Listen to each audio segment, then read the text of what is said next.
menjadi berkat. Bukankah itu tujuan hidup kita sebagai orang Kristen?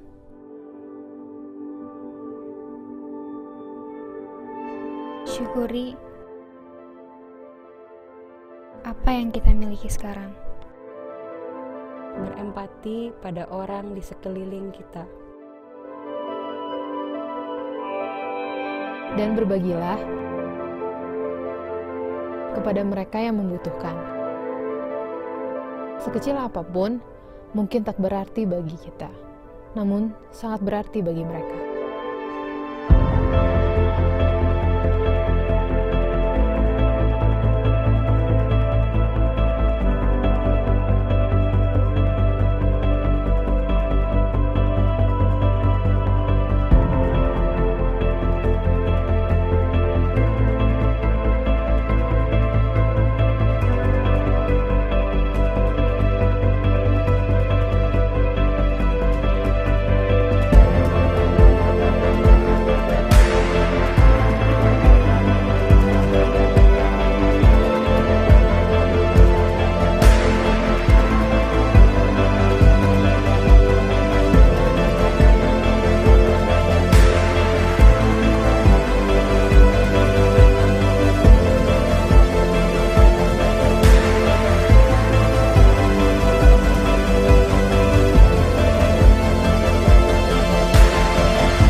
For it is in giving we receive.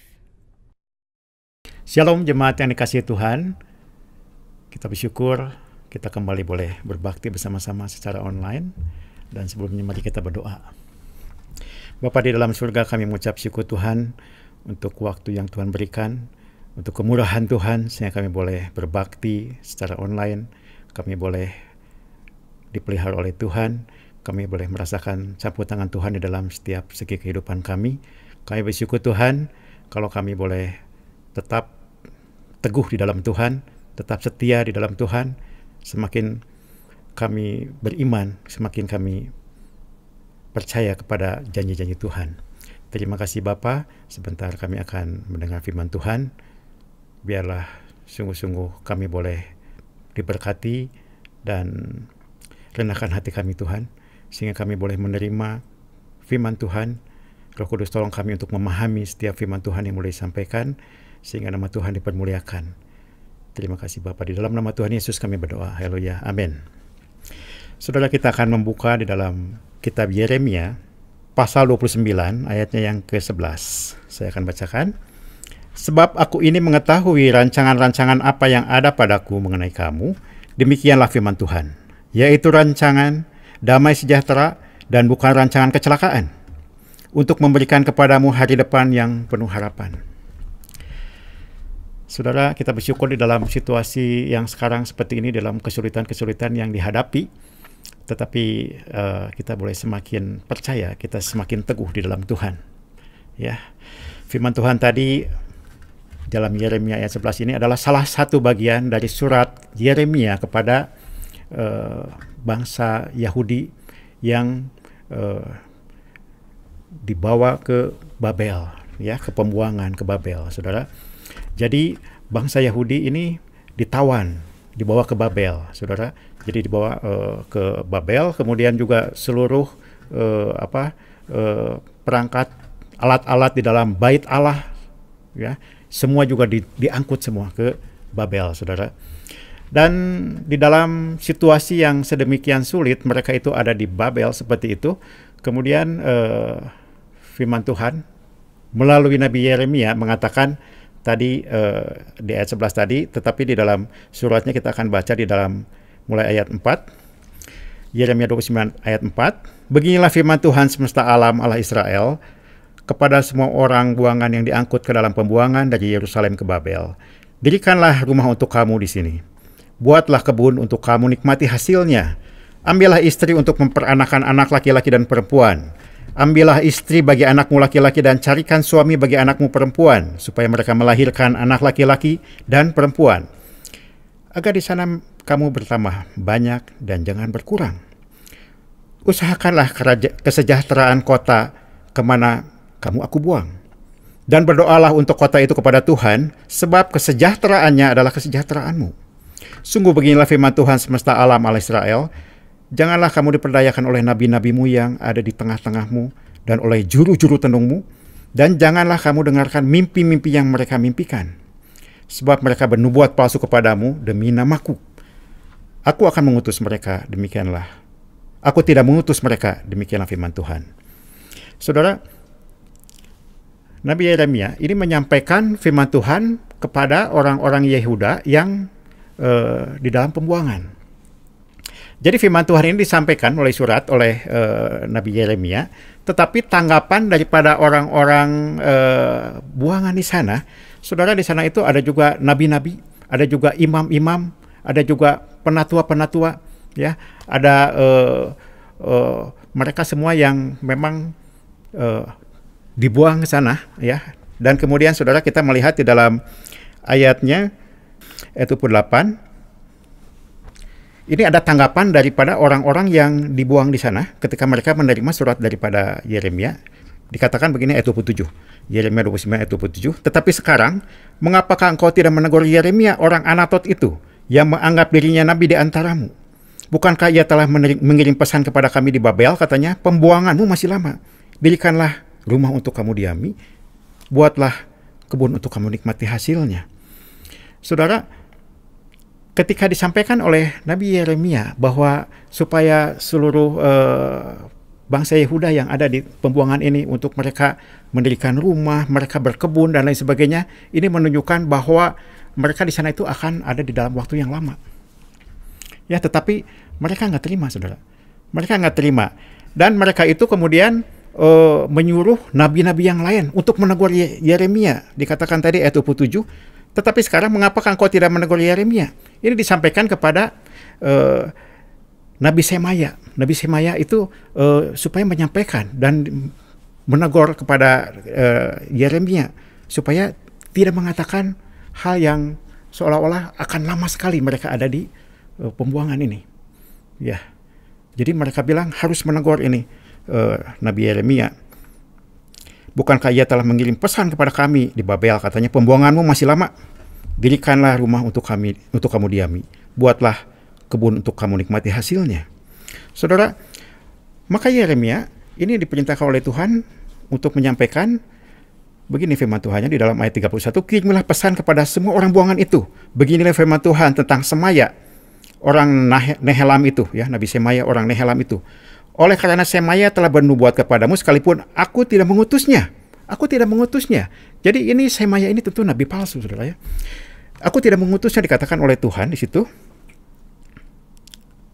Sekalipun aku tidak mengutus dan ia telah membuat kamu percaya kepada dusta. Maka beginilah firman Tuhan, sesungguhnya aku akan menghukum Semaya orang Nehelam itu dan keturunannya. Tidak ada seorang pun dari keluarganya akan diam di tengah-tengah bangsa ini untuk melihat yang baik yang akan kulakukan kepada umatku. Demikianlah firman Tuhan, sebab ia telah mengajak murtad kepada Tuhan. Saudara, jadi dari apa yang disampaikan firman Tuhan melalui Nabi Yeremia ini rupanya tidak disukai, ya, dan mereka itu mau menegur Yeremia, saudara, ya. Tetapi jelas sekali firman Tuhan bahwa ini tuh bukan Tuhan yang mengutus. Ada lagi satu hal lagi di dalam Yeremia 28, satu pasal sebelumnya. Ini Yeremia 28, ada juga seorang nabi namanya Nabi Hananya. Nabi Hananya bin Azur, kita baca mulai ayat 2. Dia mengatakan begini, saudara, Nabi Hananya ini. Beginilah firman Tuhan semesta alam Allah Israel. Aku telah mematahkan kuk Raja Babel itu. Dalam 2 tahun ini, aku akan mengembalikan ke tempat ini segala perkakas rumah Tuhan yang telah diambil dari tempat ini oleh Nebukadnezar Raja Babel yang diangkutnya ke Babel. Dan juga Yehonya bin Yoyakim Raja Yehuda beserta semua orang buangan dari Yehuda akan dibawa ke Babel akan kukembalikan ke tempat ini. Demikianlah firman Tuhan. Sungguh aku akan mematahkan kuk Raja Babel itu. Saudara, ini Nabi Hananya juga mengatakan beginilah firman Tuhan semesta alam. Dia memakai nama Tuhan.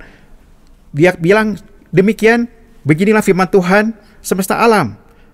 aku telah mematahkan kuk Raja Babel itu. Ya, dia mengatakan dalam 2 tahun akan dikembalikan semua, saudara. Jadi seringkali mungkin ini orang-orang Yehuda di sana juga mereka merasakan sedih sekali bagaimana ini ketika disampaikan oleh Nabi Yeremia ini begitu lama sekali akan di sana. Ya, tetapi kemudian ada nabi-nabi lain memakai nama Tuhan juga. Dia bilang bahwa dia sudah mematahkan kuk Babel, Raja Babel. Dia sudah mengatakan bahwa dalam 2 tahun akan kembali. Begitu ya.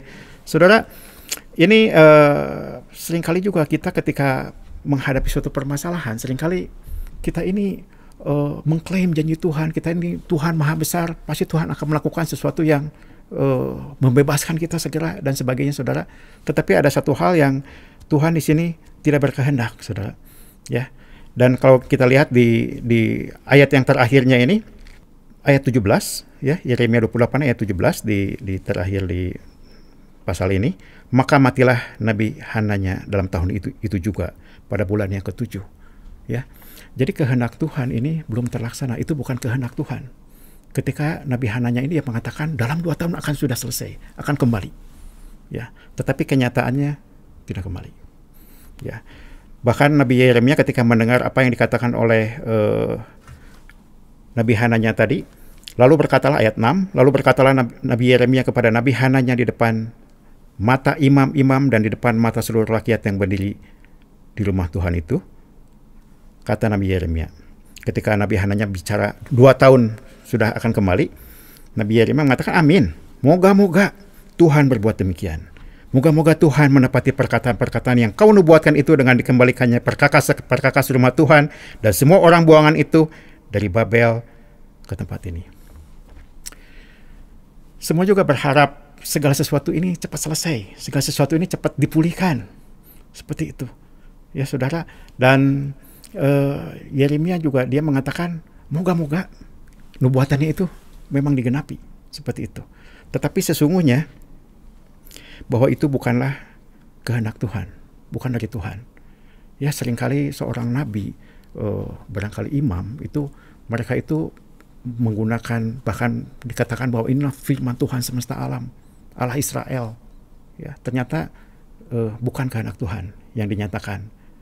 Seringkali ketika kita berdoa, kita mau Tuhan yang mengerjakan sesuatu untuk segala menyelesaikan segala permasalahan, pergumulan yang kita alami.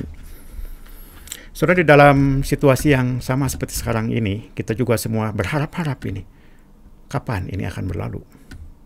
Ya, tetapi yang paling penting di sini bukan untuk kita mengetahui apa atau kapan ini akan berlalu. Ya, banyak hamba-hamba Tuhan juga zaman sekarang ini yang beranggapan atau mereka menafsirkan ini kapan selesai dan bagaimana Tuhan bertindak dan sebagainya, saudara. Tetapi kita akan belajar bahwa Tuhan punya maksud. Ya, segala sesuatu menimpa kita, menimpa umatnya itu. Tuhan punya maksud.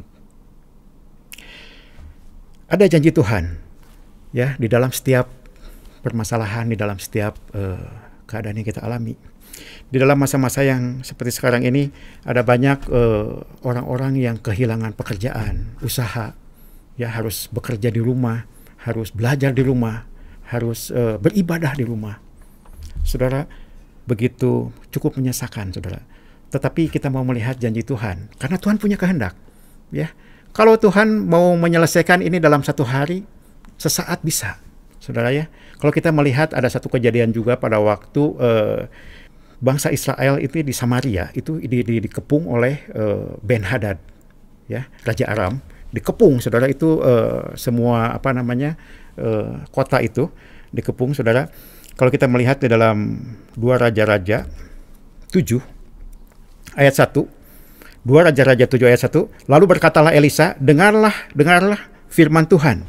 Beginilah firman Tuhan, besok kira-kira waktu ini sesukat tepung yang terbaik akan berharga sesikal, dan 2 sukat jelai akan berharga sesikal di pintu gerbang Samaria.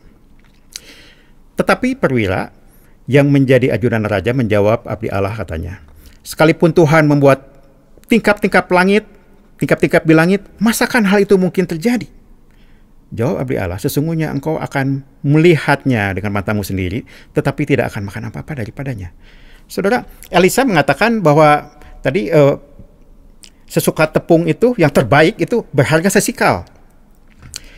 2 sukat jelai akan berharga sesikal juga, saudara. Kenapa, saudara? Karena ketika bangsa Israel di Samaria ini dikepung oleh pasukan Ben-Hadad ya dari Aram ini di lockdown, saudara. Ini kota ini di lockdown sehingga tidak ada makanan dan mereka kelaparan. Kalau kita melihat di dalam pasal sebelumnya Raja-Raja 6, kita baca ayat 25, Raja-Raja 6, 2 Raja-Raja 6 ayat 25.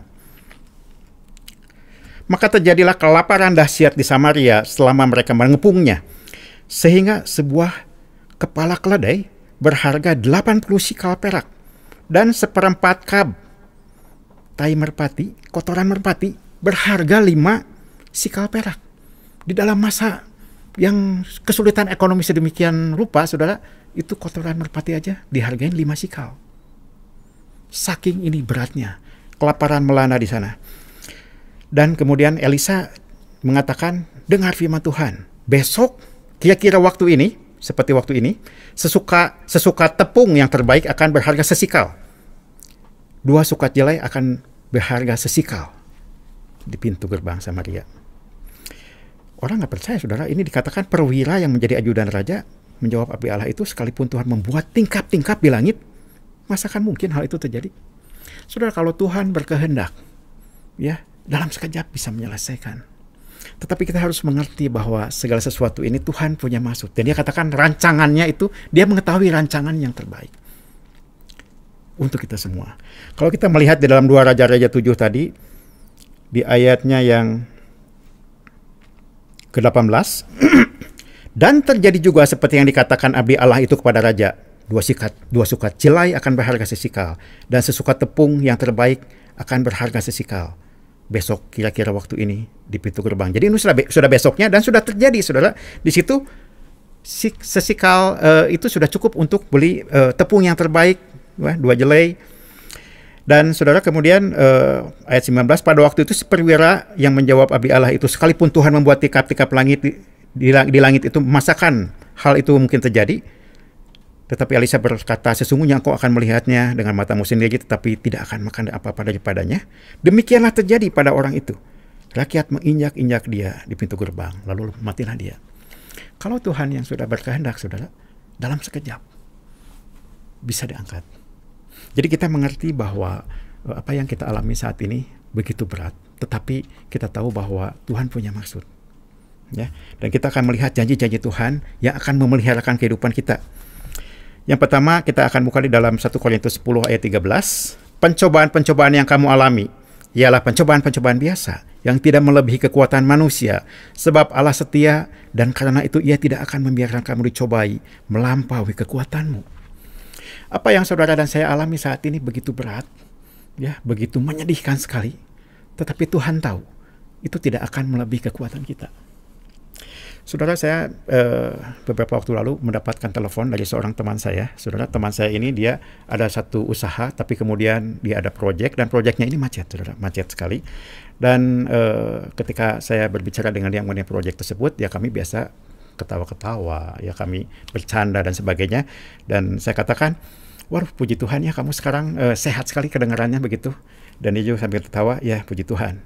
Saudara, sebetulnya keadaan teman saya ini beberapa tahun lalu istrinya meninggal, saudara. Anaknya itu masih sekolah, istrinya meninggal, saudara. Dan kemudian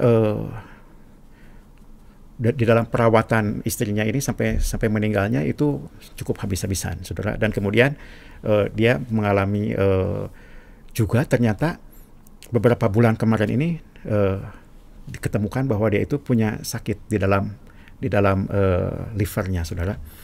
Dan ketika dia berbicara dengan saya kemarin ini, dia katakan sudah turun 15 kilo. Turun 15 kilo. Luar biasa sekali, saudara. Masih ada sukacita. Masih dia berbicara dengan semangat seperti itu. Ya, dia sangat mengerti sekali bahwa apa yang dia alami tidak melebihi kekuatannya. Ya, dan bahkan dikatakan di sini, pada waktu kamu dicobai, Ia akan memberikan kepadamu jalan keluar sehingga kamu dapat menanggungnya. Saudara, saya tidak tahu. Sekarang saudara mungkin ada yang kehilangan pekerjaan, kehilangan penghasilan, ya. Dan kita tahu semua, saudara, bahwa situasi sekarang ini betul-betul semua tutup di mana-mana, ya, bahkan dibatasi dan lain sebagainya, sehingga tidak bisa bekerja, tidak bisa berusaha, tidak bisa menghasilkan uang. Sementara tagihan-tagihan itu terus berjalan dan sebagainya, saudara, membuat kita semua bingung, saudara. Tetapi kita sekali lagi mau mengerti bahwa Tuhan punya maksud, ya, dan Tuhan punya maksud yang baik buat kita. Dan pencobaan yang kita alami ini adalah pencobaan biasa dikatakan oleh firman Tuhan yang tidak melebihi kekuatan manusia, sebab Allah setia dan karena itu Ia tidak akan membiarkan kamu dicobai melampaui kekuatanmu. Pada waktu kamu dicobai, Ia akan memberikan padamu jalan keluar sehingga kamu dapat menanggungnya. Kita bersyukur, saudara, masih ada sukacita, ya, di dalam segala permasalahan, pergumulan ini, saudara. Kenapa, saudara? Ya, karena Tuhan yang menjamin dan kita tahu Tuhan punya maksud yang terbaik untuk kita semua. Kemudian kita akan buka di dalam 1 Petrus 3 ayat 14, saudara. Tetapi sekalipun kamu harus menderita juga karena kebenaran, kamu akan berbahagia. Sebab itu janganlah kamu takuti apa yang mereka takuti dan janganlah gentar. Jangan takut, jangan gentar. Jangan takut, jangan gentar. Saudara, sekalipun kita harus menderita, kita akan berbahagia. Firman Tuhan katakan, sebab itu jangan kamu takuti apa yang mereka takuti dan janganlah gentar. Tetapi memang di dalam kehidupan kita mengalami banyak kekhawatiran, kegentaran, saudara. Kita buka di dalam 1 Petrus 5 ayat yang ke-7. Serahkanlah segala khawatirmu kepadanya, sebab Ia yang memelihara kamu. Saudara, orang itu dia bisa sakit, bahkan meninggal, saudara, bukan karena penyakit kadang-kadang, tetapi oleh kekhawatiran, oleh suatu ketakutan. Jadi justru karena ketakutan, karena kekhawatiran itu, orang bisa sakit dan orang bisa meninggal. Saudara, tetapi firman Tuhan mengatakan di sini, serahkanlah segala kekhawatiranmu kepadanya, sebab Ia yang memelihara kamu. Saudara, kita juga berdoa kepada Tuhan. Kita buka di dalam Filipi 4, ya. Ayat 4 mengatakan, bersukacitalah senantiasa dalam Tuhan. Sekali lagi aku katakan, bersukacitalah. Hendaklah kebaikan hatimu diketahui semua orang. Tuhan sudah dekat. Janganlah hendaknya kamu khawatir tentang apapun juga, tetapi nyatakanlah dalam segala hal keinginanmu kepada Allah dalam doa dan permohonan dengan ucapan syukur. Bersukacitalah senantiasa. Kita bisa bersukacita kalau kita bisa menyerahkan hidup kita kepada Tuhan. Kita tetap percaya kepada Tuhan. Ya. Nah, saudara, saya juga sempat, saudara, beberapa waktu lalu saya menagih kepada teman saya, anak Tuhan juga. Ini karena saya telepon, kemudian saya bilang, Pak, bisa minta bantu nggak, Pak? Ada kepada saya ada yang belum dibayar. Saya lagi butuh sekali. Bisa nggak minta bantu seperti itu, ya? Tetapi kemudian dia katakan, Pak, katanya sekarang situasi lagi begini. Kita ini buat makan aja keluarga nggak ada, Pak. Susah sekali, pas-pasan buat makan. Terus dia katakan, ini sebentar ya, istri saya mau bicara, katanya. Kemudian istrinya bicara kepada saya. Dan istrinya bicara kepada saya begini, saudara. Pak, Bapak itu seharusnya berdoa untuk kami. Bapak itu seharusnya mendoakan supaya kita boleh dicukupkan, supaya kita ini boleh diberkati, boleh dipelihara oleh Tuhan. Wah, saya jadi bingung juga, saudara. Saya cuma bicara kepada Bu, saya bilang, ini saya sekarang lagi butuh sekali, ya, dan ini sudah cukup lama dan saya butuh, kalau bisa tolong dibantu ke saya, gitu ya. Tetapi saya pasti berdoa buat Ibu. Saya berdoa buat keluarga Ibu semua, ya. Kita sama-sama juga mengalami hal yang sulit, tetapi saya cuma menyatakan kalau ada Ibu nanti ada kelebihan, karena saya sangat membutuhkan sekali. Jadi bisa ditolong seperti itu, ya. Nah, saudara, si ibunya kemudian tambah rame lagi, ya. Jadi saya bilang, amin, terima kasih Ibu, ya, Tuhan memberkati. Segera aja tutup, ya, teleponnya, daripada lama-lama dimarahin, ngepuguh-puguh begitu, ya, saudara. Nah, saudara, kemudian dikatakan di sini, janganlah hendaknya kamu khawatir tentang apapun juga, tetapi nyatakanlah dalam segala hal keinginanmu kepada Allah dalam doa dan permohonan dengan ucapan syukur. Dan ketika kita berdoa pun kepada Tuhan, kita minta, Tuhan, ini segerakanlah berlalu. Ya, di dalam WA juga dalam WA juga ada yang mengirim, cik atuh ini corona cepat berlalu dan sebagainya seperti itu ya. Saudara, tapi ini ada pengertian yang kita harus mengerti, saudara, bahwa Tuhan punya maksud. Ya, segala sesuatu ini boleh terjadi, boleh sedemikian lama tertunda, ini boleh kita mengerti dan kita semakin mengetahui bahwa kita ini begitu dipelihara oleh Tuhan. Nah, saudara, ayat yang ke-7 dikatakan, damai sejahtera Allah yang melampaui segala akal akan memelihara hati dan pikiranmu dalam Kristus Yesus. Damai sejahtera Allah yang melampaui segala akal akan memelihara hati dan pikiranmu dalam Kristus Yesus. Kita akan membuka lagi di dalam Roma 8 ayat 28. Kita tahu sekarang bahwa Allah turut bekerja untuk mendatangkan kebaikan bagi anak-anaknya yang mengasihi Dia. Roma 8 ayat 28 ya, saudara. Jadi kita tahu sekarang Allah turut bekerja di dalam segala situasi, di dalam segala sesuatu. Dan kita tahu bahwa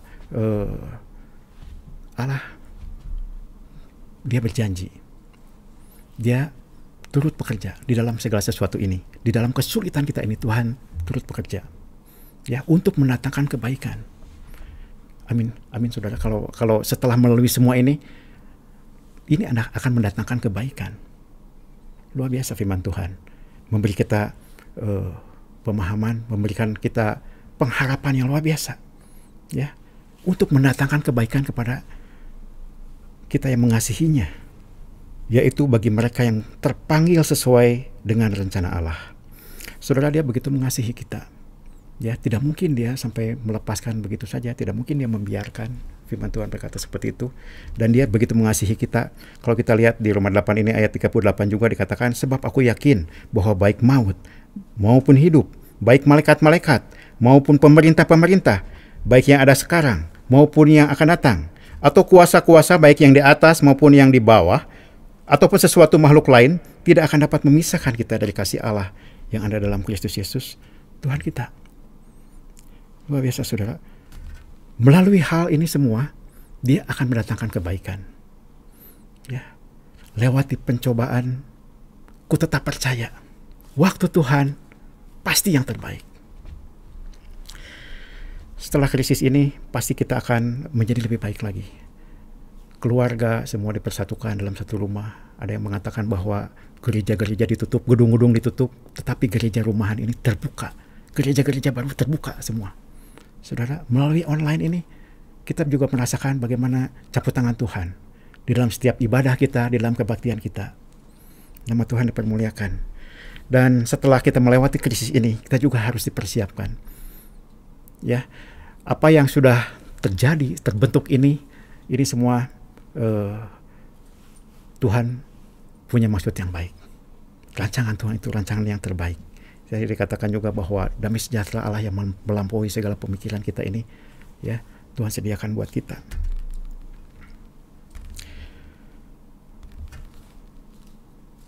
Damai sejahtera Allah yang melampaui segala akal akan memelihara hati kita dan pikiranmu dalam Kristus Yesus. Sekali lagi, melewati pencobaan ini, ku tetap setia, ku tetap percaya. Waktu Tuhan adalah yang terbaik. Amin. Kita berdoa.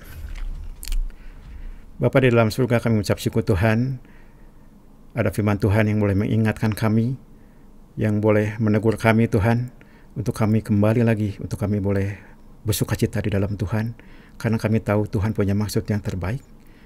Dan apa yang kami panjatkan pada Tuhan, biarlah itu menjadi puji-pujian kepada Tuhan. Dan kami bersyukur Tuhan, melalui ibadah online ini Tuhan, kami boleh dikuatkan, kami boleh merasakan pemeliharaan Tuhan. Dan pada saat ini juga kami berdoa Tuhan untuk seluruh sidang jemaat Tuhan yang boleh bersama-sama.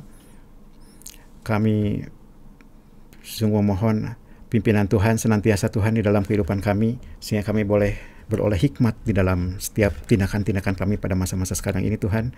Kami juga berdoa untuk Bapak Gembala kami, Tuhan yang memimpin sampai saat ini, memberikan kesehatan yang daripada surga. Tuhan memberkati Bapak Gembala, Ibu, dan seluruh anak cucu mantunya Tuhan.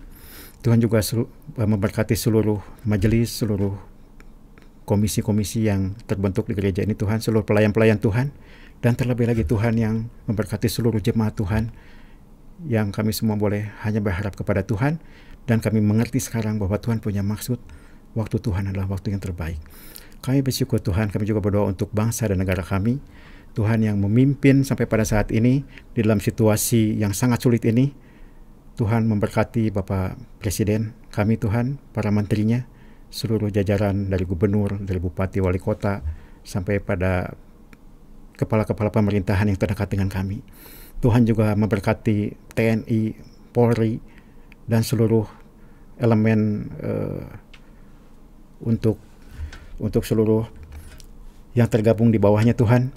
Biarlah semuanya Tuhan di dalam pemeliharaan Tuhan, dan juga kami berdoa Tuhan untuk setiap dokter, perawat yang ada di garda terdepan Tuhan. Tuhan yang melindungi mereka, Tuhan yang memberikan, dan Tuhan yang memberkati ketulusan hati mereka Tuhan untuk menolong, untuk membantu saudara-saudara yang terkena penyakit ini Tuhan. Kami juga berdoa untuk seluruh jemaat Tuhan, dan biarlah sungguh-sungguh apa yang Tuhan boleh sampaikan pada saat ini boleh menguatkan kami semua Tuhan, dan kami bersyukur di dalam nama Tuhan Yesus. Haleluya. Amin.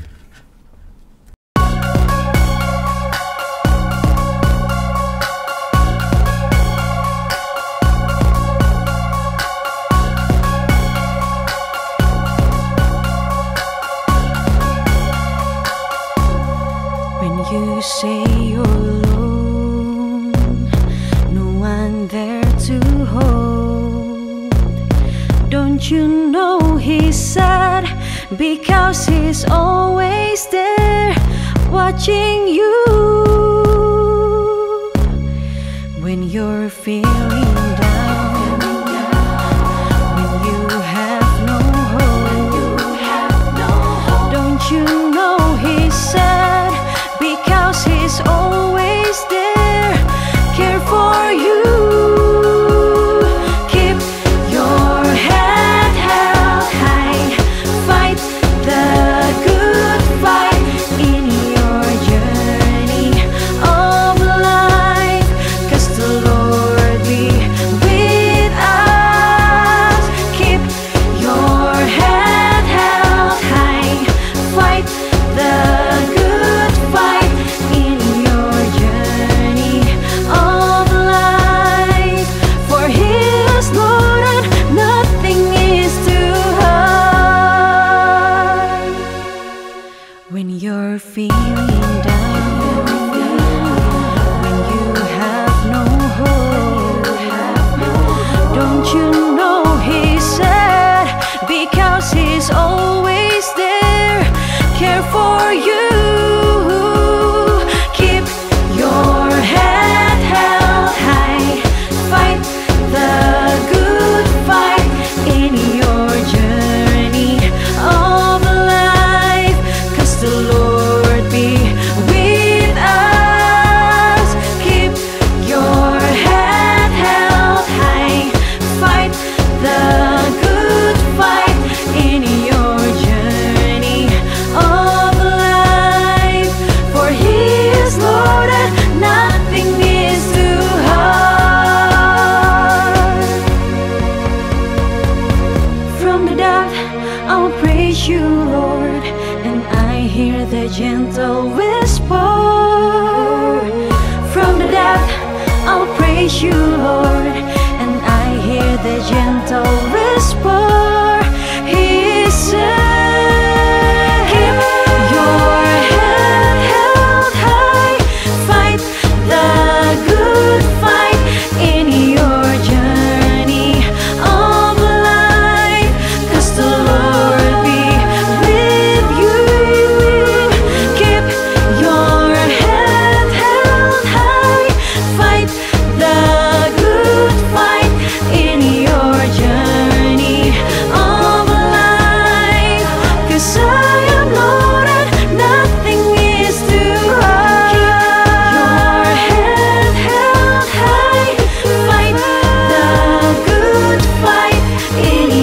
saja.